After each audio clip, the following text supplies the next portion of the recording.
Welcome to the castle, everybody. This is Night Saber Z42, and today I got something a little bit different that I'm going to put up here on the channel. This is Knock, issue number 2. This is what you would call a zine. A lot of different zines are, or at least that I've encountered, are of the OSR variety or the old school revival variety for games that cater to the old basic taste of like Dungeons and Dragons from the 70s. So this one is interesting because it's actually a full-length book over 200 pages. A lot of the zines that you find are just like little pamphlet size, but this one is quite big and it's a compendium to use with old school essentials, which is basically a revival of the old classic Dungeons and Dragons basic rule set. And what makes this one interesting is just the amount of content within these 200 pages. So, like, you have a lot of different authors that are submitting these different pieces that we'll take a look at, and it's just a very unique book.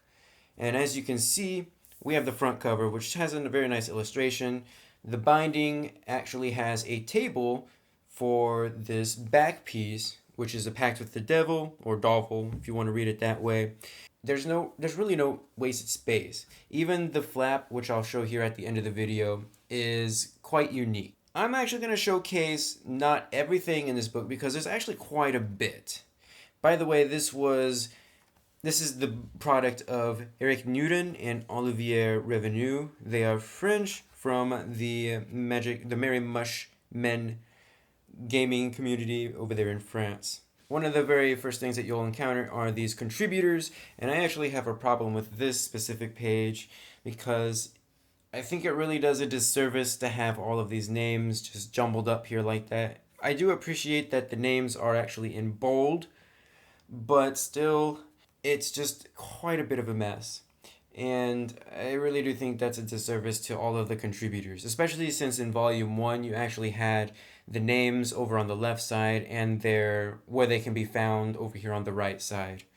The actual table of contents, though, they managed to fit everything, and as you can see, there's quite a bit in these 200 pages. The very first piece I'm actually going to showcase is Playing Dice with Death. This is a very interesting one.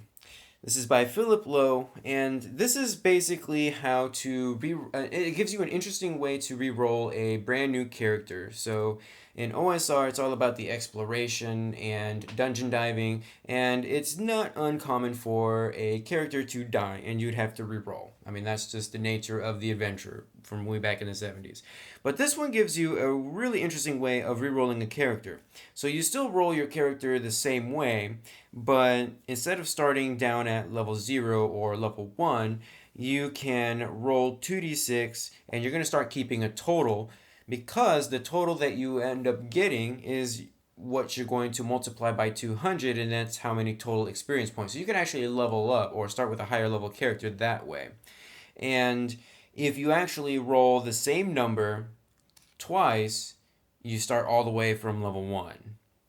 You can always opt to stop. It's a bit of a gamble, which makes things a little bit interesting. So you might actually start with a really high level character, or you might start at level 1. Now, if you actually do start at level 1, you actually do get to choose or roll for a unique feature for that character, and all of the features are written right here. So you have some features for fighters and dwarves, thieves, halflings, and gnomes, magic users or elves, cleric, paladins, or druids. And so there's just a whole list of features that you can incorporate into your new character if you start at level 1. And I think it's just a really interesting way, especially if you're that kind of player who just, rolls characters like constantly because stupid deaths and stuff like that. So there you go. I actually really do like this system. The second piece I'm going to showcase is Carousing for Spellbook, and I have no idea what that word is. And that's actually one of my small gripes with this overall book, is that it's got a lot of flavor to it, not only with its art style, but just in its presentation itself. Like, every page is going to be practically different, or rather every article is going to be different. But the text is where I think it kind of falls apart. Like, it looks really good, the text, but for some words or letters, it's just really hard to make out what it is. Like I can't tell if that says nerds, words, birds. I honestly have no idea. But carousing for Spellbook, whatever that word is actually a really interesting one because it gives you some different flavors for when you're conducting magical research. So you basically roll a d30 and then you consult what happens while you're researching a spell book. And so there's just a lot of different variety here. And that's the thing that you're going to see all throughout this book is that there's a lot of variety for you to incorporate into your games if you find it to be a little stale. Sorcerer Corpse Hazards. This is the actual piece where I knew that I wanted to feature some of these articles. This is basically one of those that says, why did I not ever think of that? So this is, you killed the sorcerer or the wizard person, and do you really think it was going to be that easy? No, you're going to roll some sort of a D figure, I think it's a D12, and basically there are traps on that corpse. Like, they don't want their secrets to get out there, so of course they're going to come up with a way to hinder anybody who is looking for their secrets. And there are some really twisted ones, not just the usual, the corpse blows up. Some of the corpses can be poisoned that'll spew out a nasty curse at you if you try to loot them. So it's just a really interesting way. And this is something that isn't just for old school gaming. I feel like this is a perfect thing that you could utilize for 5th edition or pretty much any fantasy type of a game that uses magic. And that is also the thing with a lot of the pieces. It's not just for old school essentials. A lot of the things in here you can kind of tweak and rework for 5th edition or your choice of game. Strange things happen when you sleep in dungeons. This is one of those, of course, why not? Did I not ever think of that? You roll on the chart and consult it, but these are a list of things that can happen if you decide to actually sleep in a dungeon. Future reference, don't ever sleep in the dungeon because you might be waylaid or much worse. You might get the ghost that haunts your dreams and then you become exhausted or level drained, stuff like that. It's just a really interesting way to keep your players on edge where, having that one person that's on watch might not be your one and only defense. One of the most humorous articles in this entire book is 8 Goblin Warlock spells. So these are spells that have been tweaked to kind of fit goblin flavor. For example, Repulse, 1st level. This spell is the opposite of Charm Person. It works much the same way. The caster becomes instantly offensive to the eyes, ears, and noses of everyone around. The voice is shrill and annoying, their face becomes ugly and their warts highlighted, and their bodily odor is amplified to noxious levels. So you just have these fun, flavorful goblin spells. My favorite one, by the way, is Acid Piss. I mean, just the name should evoke, that image in your mind. Next, we have random rival adventuring parties. These are just quick little tidbits or quick little teams to put together or that your actual adventuring party might come across. And I believe that might be what this little card is for. Like, this card was actually etched in the book, I think around this page. And these are just little cutouts that are supposed to be standees for whatever you want them to be. And they actually have stats on them too. They come in front and back. And I thought this was just a little cute and interesting addition to the zine that obviously wasn't in volume 1. But I'm actually really glad it is in here now. I mean, I actually really adore this. But these adventuring parties are really unique. They have their own flavor to them. You could roll a d12 to figure out which adventuring party you have, or just pick one just to be your rivals.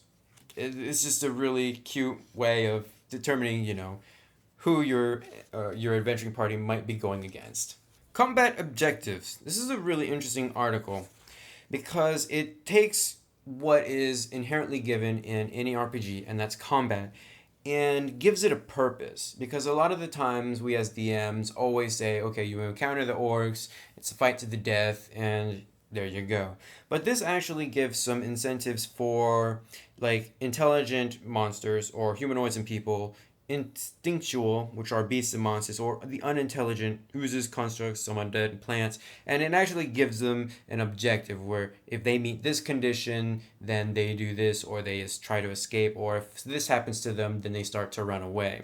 And so it takes something that we all kind of take for granted, and that's combat, and actually makes it fun, or actually gives it a purpose other than just the fight to the death, which is much appreciated. Fear the Faceless God. This one was an interesting read, just because it actually describes the Faceless God, and it's not really just, these are the stats of the Faceless God, and this is what he does, and blah, blah, blah, blah, blah. This is just like a story about the Faceless God. And I think it's here just to kind of incite some sort of inspiration for any future DMs. And I actually really did like this. And especially the artwork for it is actually just so cool. This would have been something that I probably would have eventually included in my Humblewood campaign, just because I was always looking for some sort of a extraterrestrial god or something like that to feature in there. The last piece I would like to actually feature in this video is the charnel saturnalia. This is a curse, a really interesting curse, because once you've been cursed and you die by this curse, you become a dancing corpse or dancing skeleton. And this is brought about the use of like a worm or something that kind of burrows in the body, and it just like makes them dance, comes alive and dances. You can be affected by it as a mortal person on this world, and if you die by dancing, you turn into one of these dancing corpses. And so there's all sorts of different ways to kind of get rid of it outside of the cure curse spells or whatever is in the essentials rule book. But this was actually really interesting and also quite funny to read through, but it also gives a really unique curse to play around with your players, especially if they've been to like a graveyard. Straight from volume 1 of Knock is Complete the Encounter. So this is kind of like a Mad Lib style. You just kind of fill in the blanks there, and all of a sudden you have an encounter. And there's also one for Complete the Dungeon of blank, complete with its own map, which I really did enjoy from Knock Volume 1. It was a really unique way of just, coming up or including an idea that's already established but also uniquely yours. And then we have the portfolio of cartographic curiosities. These are just a bunch of maps that have been submitted into the Knock community. And towards the end, there's actually some explanations as to how they came about these ideas and stuff like that. Probably not something that you would use, especially, or at least unless you have the PDF edition of it. But it is kind of nice just to kind of get some insight as to how these maps came about. And then you have the menagerie of monstrosities, which are just monsters to use. And you have things like the flatterer, the paiwawa, which is like a pineapple skeleton bat thing, which actually looks pretty cool.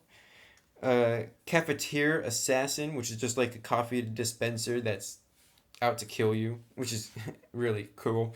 A dream crawler.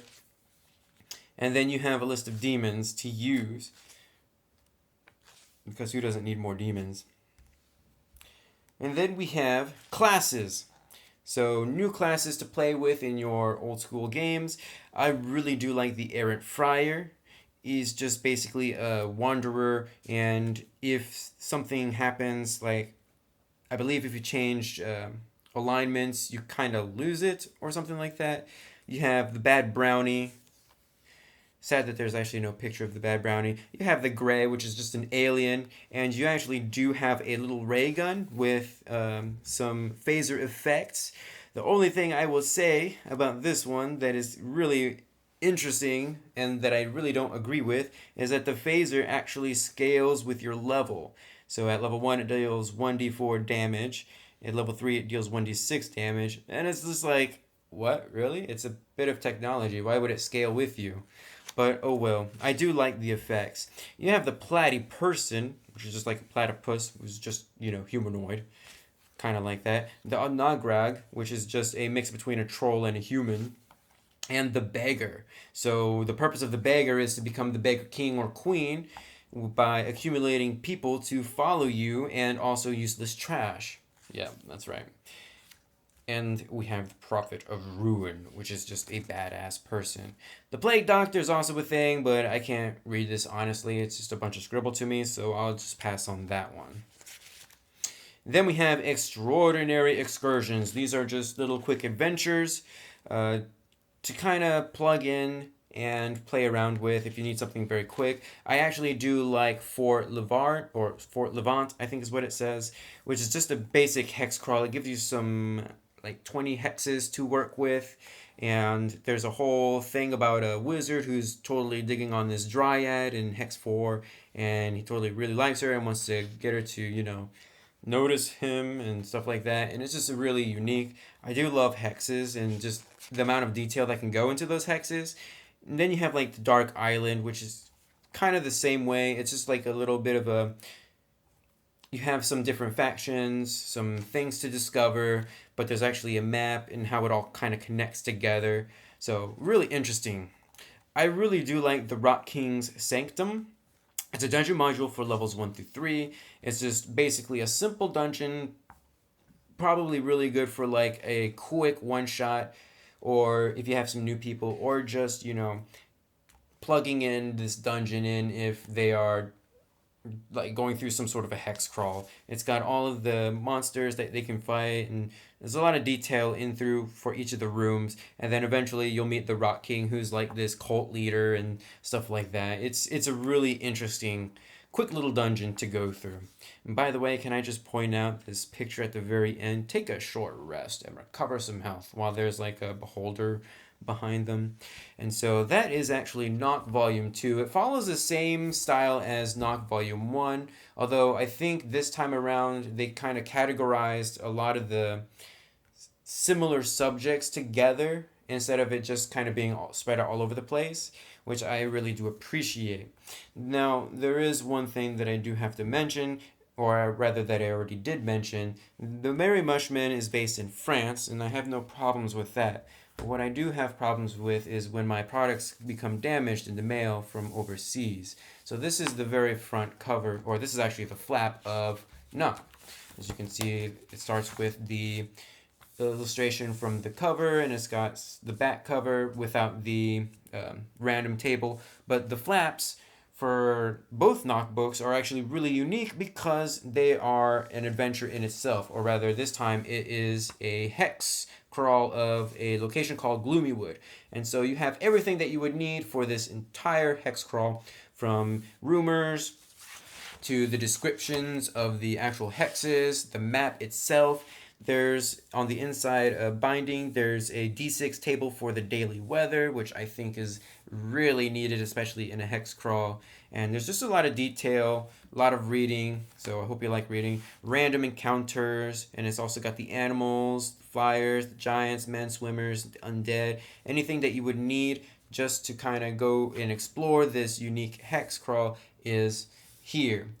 But like I hinted at, my book did come damaged. It was quite a bit of a disappointment, especially considering how much I paid to have this shipped over to the United States. And no, there is no manufacturing here in the States. You actually get it imported. I actually got both books imported. And my first Knock volume was actually in prime condition. It was actually wrapped like somebody actually cared. But this time around, the book actually came like this, and there was plastic covering it, so it was actually already torn because it was folded up like this. So whoever actually packed it knew full well that it was packed like so, and they decided to send me a damaged book, which I am not happy with, especially considering how much shipping costs and how much this book actually did cost. And this is something that I wanted to add into my collection, and that is definitely a transgression that I do not take very lightly. So, would I recommend Knock? Yes and no. If you live in the States, I would stay away from buying the print book because of that little misfortune that I have come up with. In fact, I probably will not be getting any more of Knock physical copies because of that. I will probably just stick with the PDF, if anything. Who knows? But I do appreciate that there are many contributors this time around, and there was a big difference between Knock Volume 1 and this volume, and I guess I should point that out. This time around, or rather, let me point off by saying a lot of the content in Knock Volume 1 was actually posts from different blogs that were done in the past. And I feel like this time around they've gotten a lot more contributions that are just unique articles that haven't been posted on blogs, or if they were recent entries.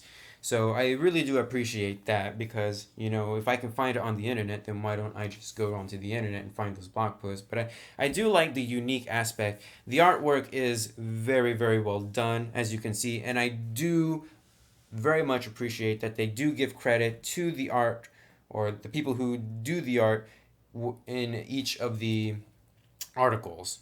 So not only do you have the author of that article, but you also have the whoever did the artwork, which is always good. I like it when they give credit where credit is due because this book is gorgeous. It really does remind me of Merkborg and just its overall style, and this book definitely has style. So that is my review on Knock Volume 2, an adventure gaming bric-a-brac to use with old school essentials. I will post a link down in the description as to where you can get this. But of course, be forewarned, if you live in the United States, your product might be damaged when you get it, but you can still get the PDF. Feel free to leave a comment down below, give this video a huge thumbs up to support this series, and I will see you guys in the next video.